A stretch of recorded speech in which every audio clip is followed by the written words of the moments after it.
Hi and welcome to How to Make Useful Furniture from Cardboard. I'm Naama, I'm an artist and a graphic designer. So why make furniture from cardboard? It's a cheap and free material that you can find anywhere. You can make furniture that will be unique and will be tailored to your taste. You can make that furniture yourself. You don't need carpentry skills. You don't even need large space. You can even make furniture on a table in a small apartment.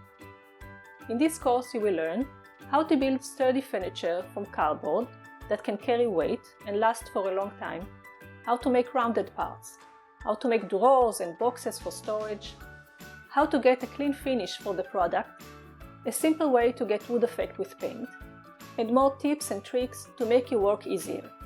In the end of this course, you will know how to make furniture from cardboard, and you will be able to apply the knowledge to a wide variety of furniture.